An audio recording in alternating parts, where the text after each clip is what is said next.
यथांसतो अंगूरमन्यमतेर्गत मत सर्वस्वकलाम्भोजौ कथामदनमोहन दिव्यदवृन्दावन कनकद्रुमादय श्रीमद्रत्नागार सिंहासनस्थौ श्रीमद्राघव श्रीलगोविन्ददेव इष्टालीयसेव्यमानो स्मरामि श्रीमान् रासरसारम्भि वंशीवटतटस्थितौ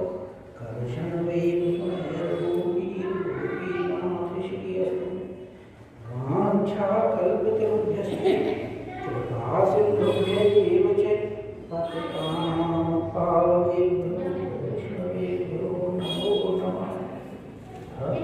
भक्ते भगवन्ते गुरु चतुर्नाम बबुए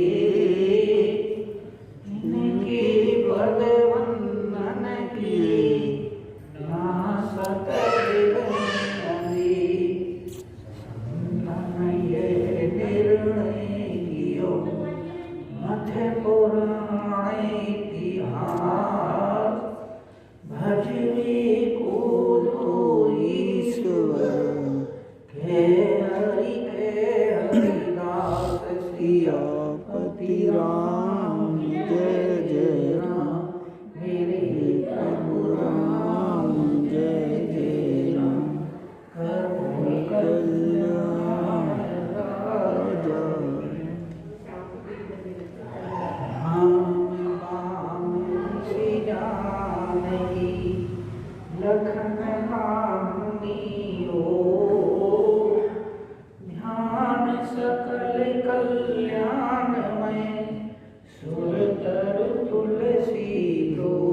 नहीं जी से आजकल भक्त लोग देर से आ रहे हैं।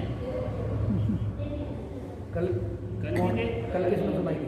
नहीं, कल भी बहुत कल हरीश जी ने जी उसमें डाली थी मैंने। कल भी बहुत देर से आए थे। मैं वही देख रहा हूँ ना, 7:30 तो बज गए। हाँ जी, बहुत देर से आए थे जी। परमादरणीय संप्रस्थित मानस उत्तरकांड के अंतर्गत काकभुषुंड जी अपनी स्थिति का वर्णन करते हैं।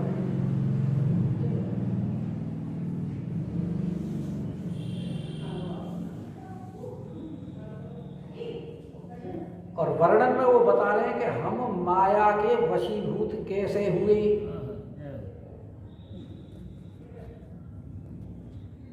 हालांकि भगवान की माया के हम वशीभूत जरूर हुए, लेकिन हम उससे दुखी नहीं हुए, क्योंकि वो जो भगवान की माया भगवान के द्वारा प्रेरित थी। तो जो भगवान की निज माया है वो संसार के आवागमन में नहीं डालती,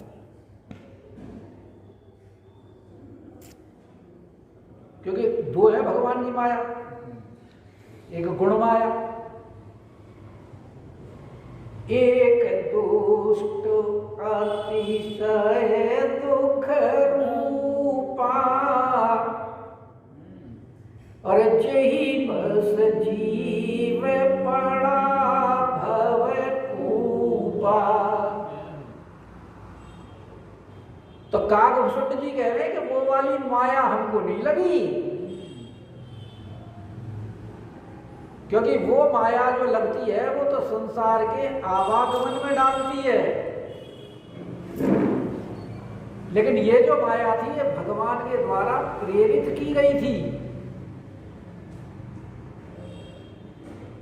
इसीलिए सो माया न दुखद मोहि काई, आन जीव एव संसृत नाई।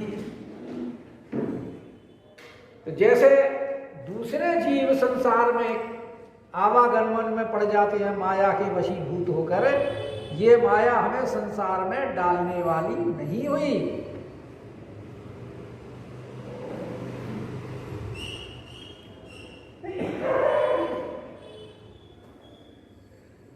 और बड़ा सुंदर सिद्धांत कहा है कागभूषण जी ने।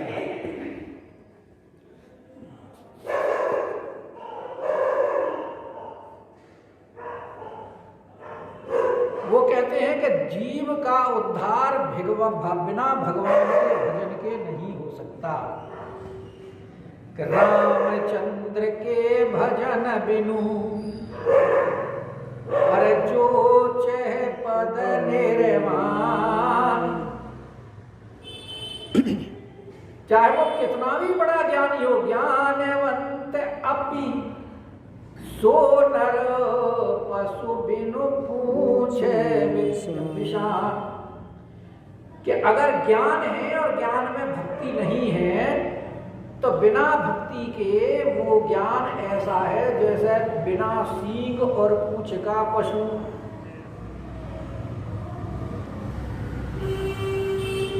क्योंकि ज्ञानी के अंदर सेवक और सेव्य भाव नहीं होता।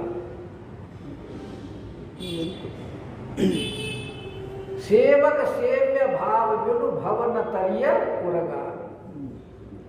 बिना सेवक और सेव्य भाव के संसार पार नहीं हो सकता।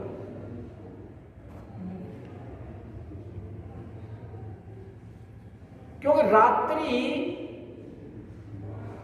को दूर करने के लिए सूर्य के प्रकाश की आवश्यकता है। बिना सूर्य के रात्रि का अंधकार दूर नहीं हो सकता। चाहे आप राकापति षोडश तारागणों के साथ 16 कलाओं से पूर्ण चंद्रमा चाहे उदय हो जाए, चाहे समान सारे पर्वतों पर आग लगा दी जाए, तो क्या उस प्रकाश से रात्रि चली जाएगी? नहीं जा सकती। ऐसे ही भगवान के भजन के बिना जीवन का क्लेश जो है वो नहीं मिट सकता। और जो भगवान के भक्त होते हैं उनको अविद्या रूपी माया व्याप्ति नहीं है। भगवान की विद्या रूपी माया व्याप्ति है। विद्या रूपी माया भी परा और अपरा दो प्रकार की होती है।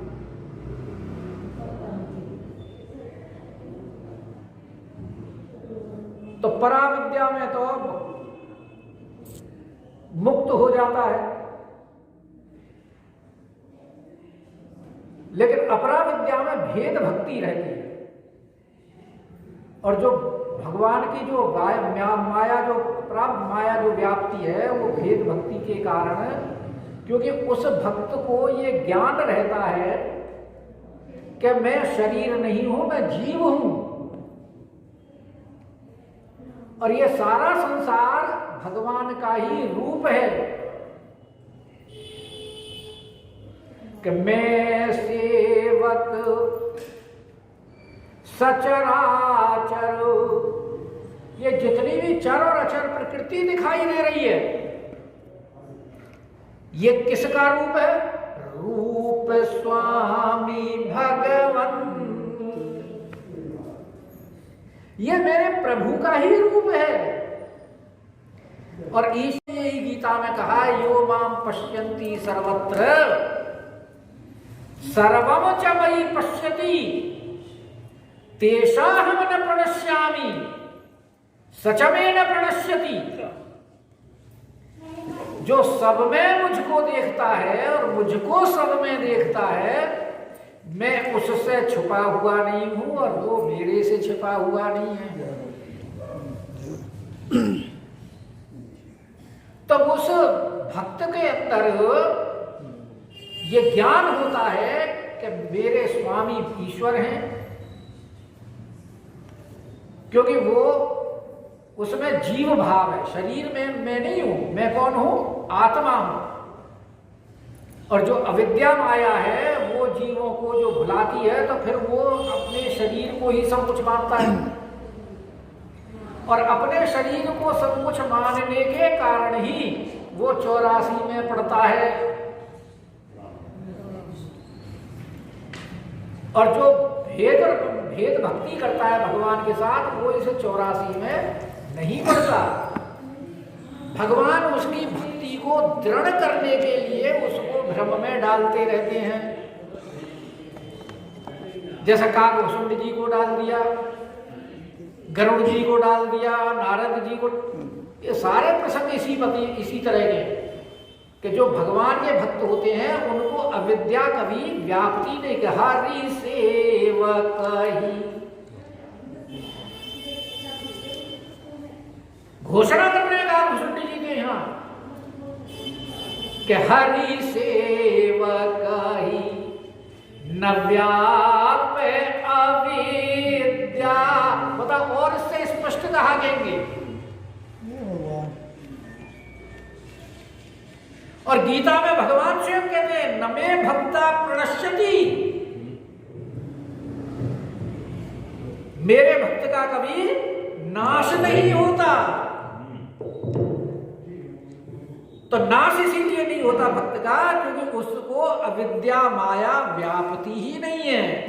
उसको तो विद्या माया व्याप्ति है। और विद्या माया भी हरि प्रेरित, रघुपति प्रेरित। काकभूषुंड जी स्वयं कह रहे ना कि व्यापी माया, भगवान ने प्रेरणा की तभी तो, क्योंकि उनके हृदय का भाव आया काकभूषुंड जी के में कि चिदानंद सत्तो होकर के मेरे साथ ऐसी क्रीड़ा कर रहे हैं।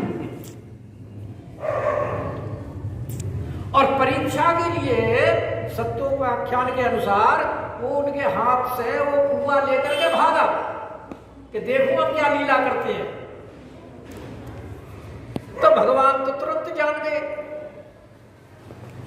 कि इसके इस भ्रम को अब दूर करना पड़ेगा। जैसे नारद जी के प्रसंग में भगवान जान गए थे कि और उपजेऊ अंकुर जो उपज गया है इनके हृदय में अभिमान का, उसको दूर करना पड़ेगा, उसको उखाड़ फेंकना पड़ेगा। तो यहां भी भगवान ने फिर ये लीला कर दी क्योंकि प्रभु प्रेरित व्यापी तेहि विद्या, विद्या माया व्याप्ति है उसे। और विद्या माया भगवान के नजदीक ले जाने वाली है, अविद्या माया भगवान से दूर करने वाली है।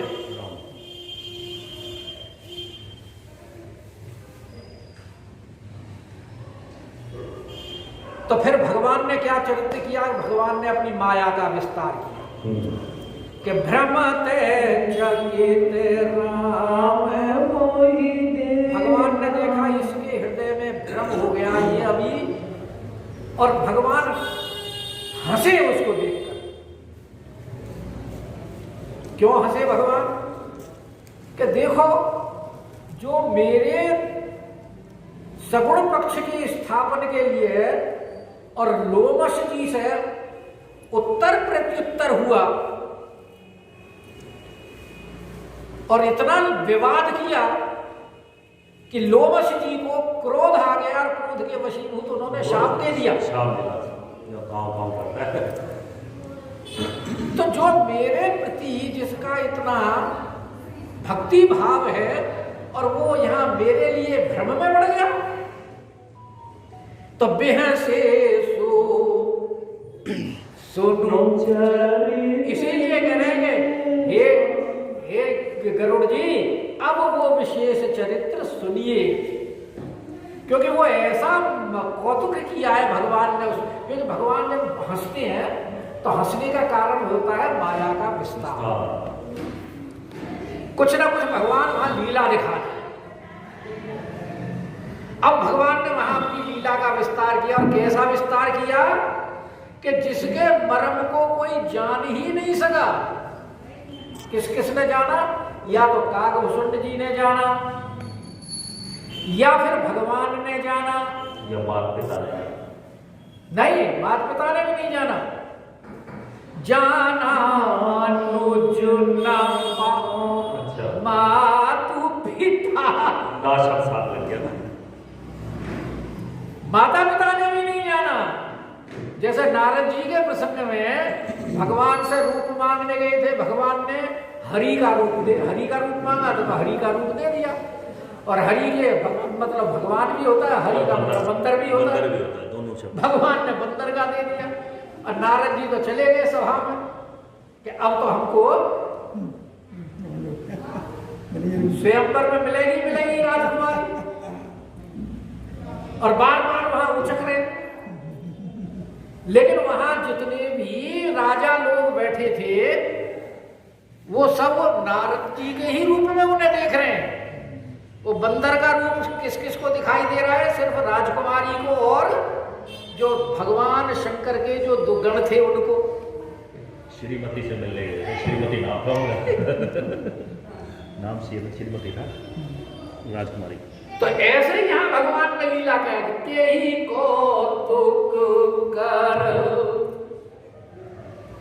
और मारा न काहू,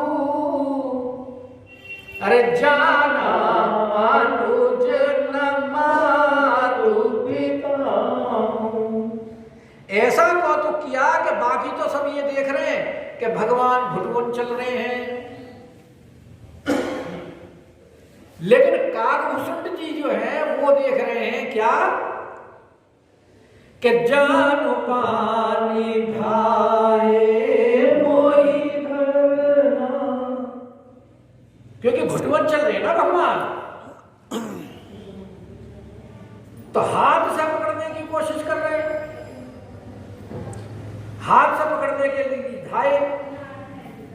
वहां भगवान का सौंदर्य वर्णन किया है, श्याम लगात और जब भगवान ने हाथ बढ़ाया अपना, तो वो हाथ बढ़ाना सिर्फ मुझे ही दिखाई दे रहा है, बाकी ना माता को, ना पिता को, ना साथ और जो भाई थे उनको, या और सखा इत्यादि जो वहां खेल रहे थे, किसी ने नहीं देखा। एक रूप से भगवान वहां बाल रूप में विराजमान है और एक रूप से भगवान अपने हाथ का विस्तार कर रहे हैं। उनका पीछा कर रहे हैं, कहाँ जाता है अभी। ये कौतुक है भगवान का। और कह रहे कि तब मैं भागी चलूं रे गारी, राम कहने के भुजा बसारी। अब काकभूषुंड जी कह रहे हैं कि हे गरुड़ जी, अब आप हमारी मूर्खता देख लो। भगवान हमको पकड़ना चाहते हैं और हम भगवान से दूर भाग रहे हैं।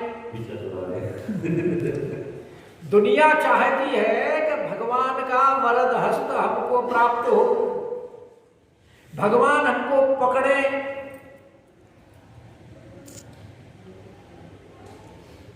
क्योंकि भक्त जो है, भक्त की रक्षा भगवान कैसे करते हैं? जैसे बिल्ली अपने बच्चों को करती है, पकड़ के करती है, अपना बल नहीं रखता भक्त। वहां भगवान का ही बल काम करता है, क्योंकि वो तो उसका पूर्णतः सरेंडर है, समर्पण है। तो बोले देखो, हम भक्त होकर के भी कितनी बड़ी मूर्खता कर रहे हैं। काकभूषुंड जी कह रहे हैं पीछा छुड़ा रहे हैं, वो पकड़ कि भगवान हमें पकड़ना चाह रहे हैं और हम भाग रहे हैं। इससे बड़ी मूर्खता क्या होगी? कि तब मैं भागी चलूं रे गारी, और राम कहने के जिम जिम दूरी उड़ाऊं आकाश, तह भुज हरि देखूं निज पास। अब जहां जहां आकाश में उड़ता हूं मैं भगवान की भुजा को ही देखता हूं अपने पीछे। और कहां तक देखा कि ब्रह्मलोक लगी गया हूं मैं। कहां तक गया? ब्रह्मलोक तक। अब आप लगा लीजिए कि पृथ्वी से भूमि से उड़े हैं तो भूलोक, भुवलोक, स्वहलोक, जनहलोक, महलोक, तपहलोक और उसके बाद सत्यम ब्रह्मा जी का लोक। वहां तक गए, ब्रह्मलोक तक गए। और चित्त पाछे उड़ा। लेकिन जब भी मैं पीछे मुड़ करके देखता हूं तो भगवान का जुगे कुल कर बीच समर राम भुजई मोहिता। तो भगवान का भुजा को ही देखता हूं और वो भी कितनी दूर? दो।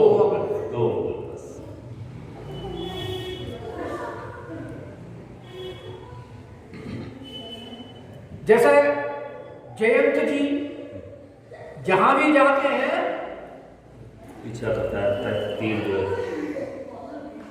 सीख धनुष सायक संधाना। भगवान ने सीख कर जो है क्योंकि वहां उन्होंने अपराधी ऐसा किया था जयंत ने कि सीता चरण चोच हति भागा महामंदमति कारण गागा। वहां भी वो कौवे का रूप बना करके आया था जयंत। लेकिन जयंत फिर अपने रूप से सारे लोकों में घूमा है। यहां काकभूषण जी के और उनके में भेद क्या है? वहां उसको दंड मिला है, इनको दंड नहीं मिला। भेद क्या है? भेद यही है कि वहां जयंत सबके पास गया है और रक्षा की प्रार्थना की है और यहां काकभूषण जी किसी के पास नहीं गए, सीधा प्रभु के पास गए। जहां जहां भी गए हैं बस प्रभु के ही भुजा को देखते रहे और चलते गए, किसी के पास ये नहीं गए। इसका मतलब है कि काकभूषण जी की यहाँ अनन्य भक्ति देखी जाती है कि भगवान के अलावा वो और किसी के पास गए नहीं।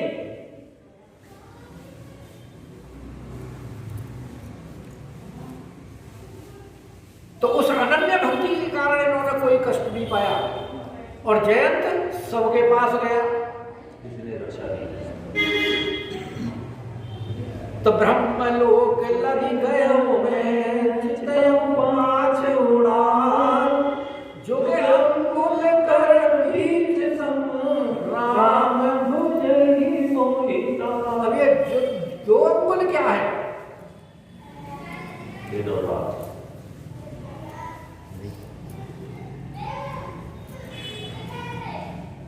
ये दो अंकुल जो है वो है तमोगुण और रजोगुण।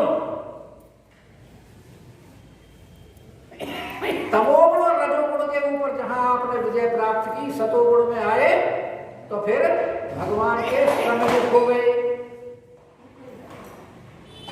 क्या हुआ? लड्डू बनाए पंडित जी बाहर जाके लड्डू लाए हैं आपके लिए। हमारे पंडित जी खुद ही लड्डू सही बात है। ब्याह के लड्डू खिला रहे हैं आपको। लड्डू कल आप आए नहीं ना, जब ही नहीं आएगा आज खिला रहे तो हैं। पता नहीं क्या हुआ। वो इसमें रिकॉर्ड में बन रही है। मलाई ज्यादा खा रहे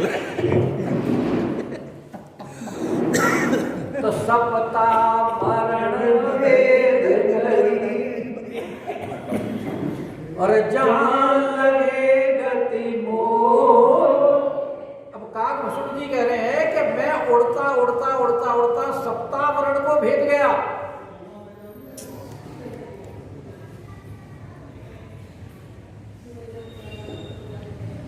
और जहां तक मेरी गति थी गया तहां प्रभु भुज निरखी व्याकुल भयऊ।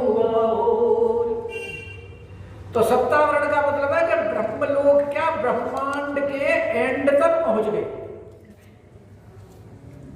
क्योंकि जो 7वां लोक है वो तो ब्रह्मा जी का लोक है।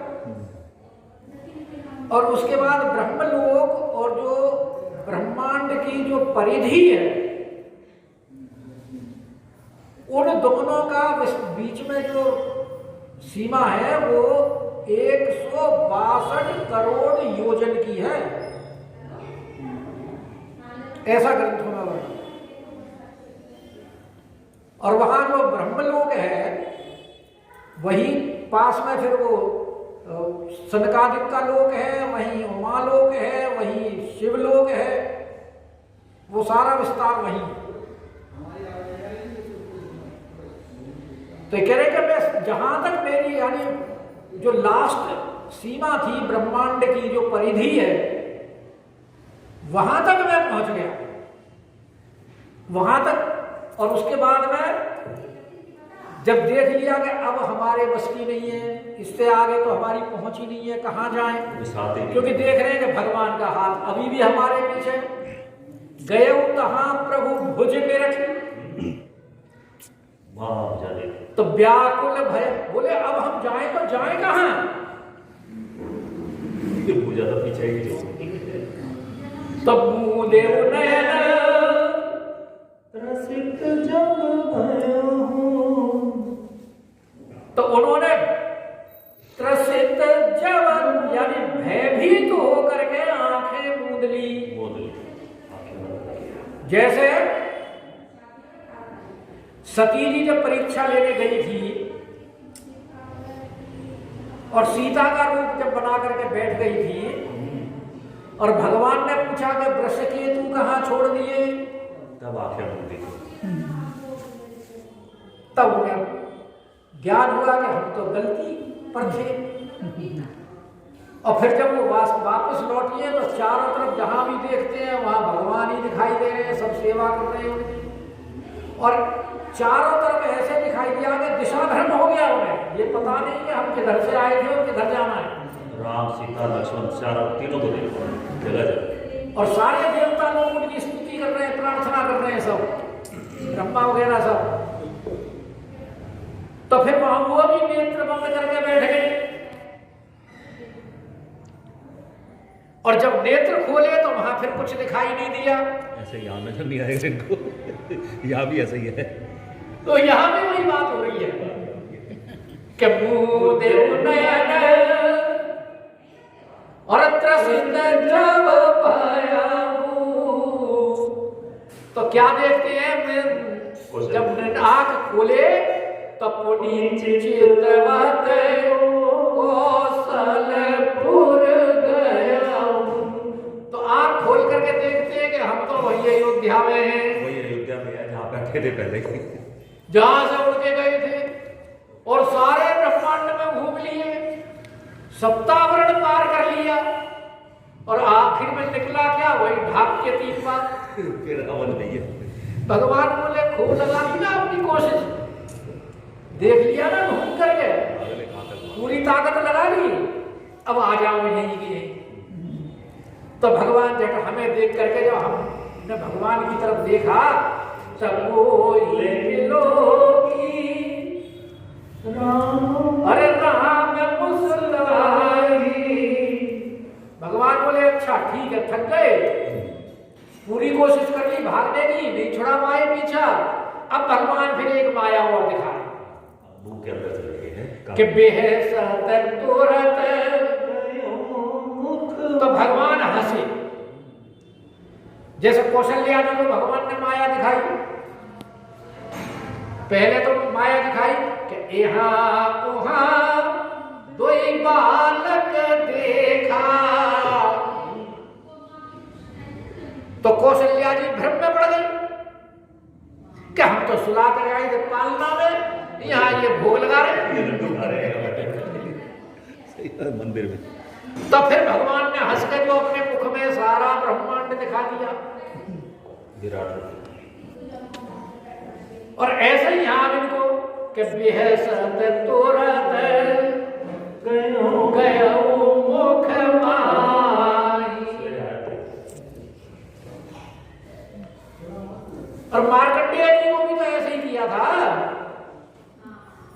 श्रीमद् भागवत के 12 स्कंद में मार्कंडेय जी जब सारे में जली जल दिखाई दे रहा है भगवान देखे, तो वहां भगवान ने सांस ली और सांस के सांस नाक के अंदर से भगवान के अंदर उधर में प्रवेश कर गई, और फिर वहां सब कुछ वैसे ही दिखाई दे रहा है, और फिर वो श्वास के द्वारा बाहर निकल जाए।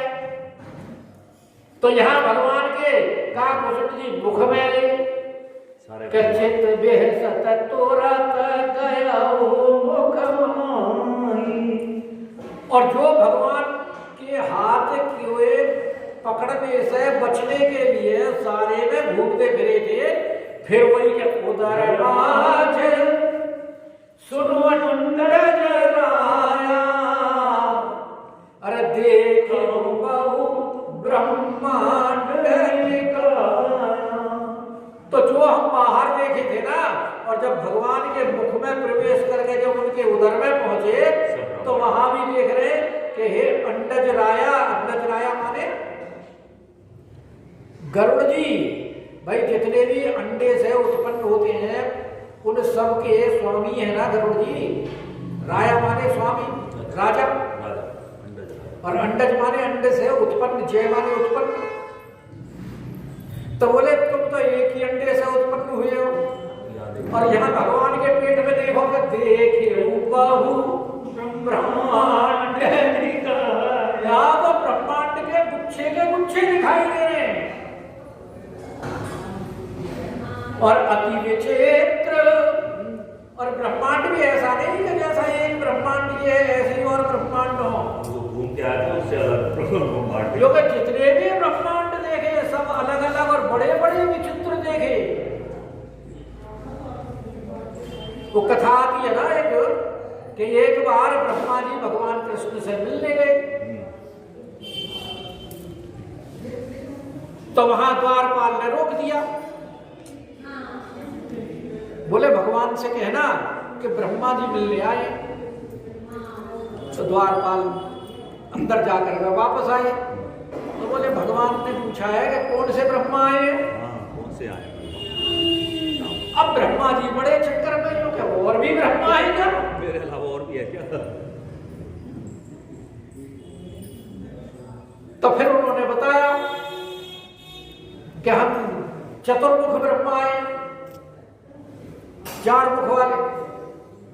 अब वहां जाके अंदर देखा तो भगवान तो अपने सिंहासन पर बैठे हैं, और वहां तो हजारों की संख्या में ब्रह्मा खड़े हुए उनकी स्तुति कर रहे हैं।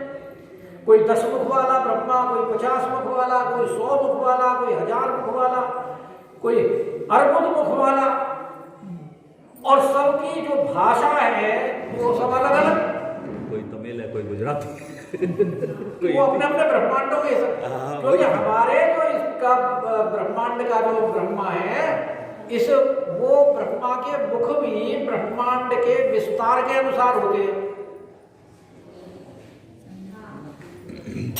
तो इसका जो विस्तार है वो 50,000 कोटि योजन है, उसके हिसाब से 4 मुख हैं, और जो इससे बड़े बड़े ब्रह्मांड है उसके हिसाब से ब्रह्माओं के मुखों की बढ़ोतरी होती जाती है, और हर एक ब्रह्मांड में अलग अलग विचित्रता है।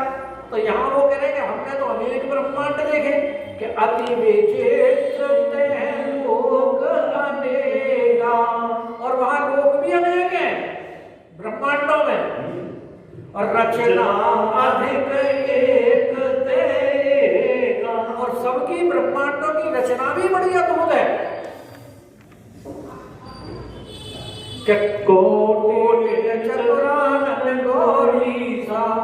तो करोड़ों ब्रह्मा जी देखे, करोड़ों शिव जी देखे, और अगणित और अनगिनत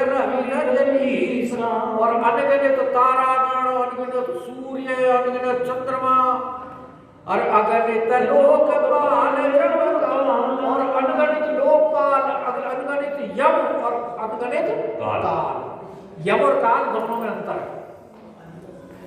यम जो है वो सिर्फ दंड देता है, जीवों को ले जाता है, उसका काम वो नियंता है, कानून का पालन करने वाला, जीव के उसके जो कर्म है उसके अनुसार जो दुष्ट हैं उनको यमराज के रूप में ले जाता है, जो धार्मिक हैं उनको धर्मराज के रूप में ले जाता है।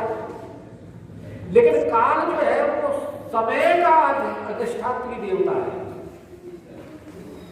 तो दोनों में अंतर है, इसलिए दोनों को अलग अलग कहा है कि अनगणित लोकपाल जब काला, अगणित भूधर भूमि विशाल, और अनगिनत विशाल पर्वत और अनगिनत भूमि देखी हरेक ब्रह्मांडों में, कि सागर सरिसर विपुल अपारा, नाना भांति सृष्टि विस्तारा। असंख्य समुद्र, असंख्य नदी, असंख्य तालाब, असंख्य वन और भी नाना प्रकार की सृष्टि का विस्तार।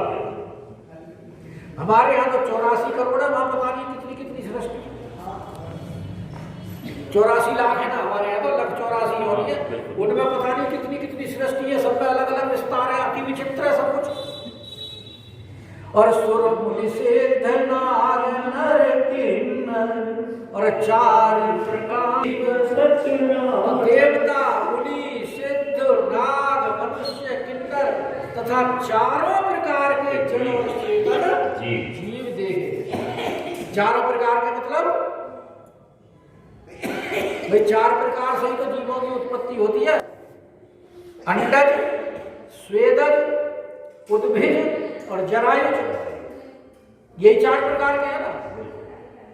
तो ये सब देखे, और इनके अलावा जो नहीं देखा नहीं सुना, अरे जो मन हो न समाज, सो सब अद्भुत देखे हूँ, वरण कवन विधि जाय, सियापति राम जय जय राम, मेरे प्रभु राम जय जय। अब भाई अब कहा जी कह रहे हैं कि वरण कवन विधि जाए, जब वही वर्णन नहीं कर सकते तो हम ही कहाँ वर्णन करेंगे, बाकी कल देखें। जब वही मना कर रहे हैं तो वर्णन कर देंगे तो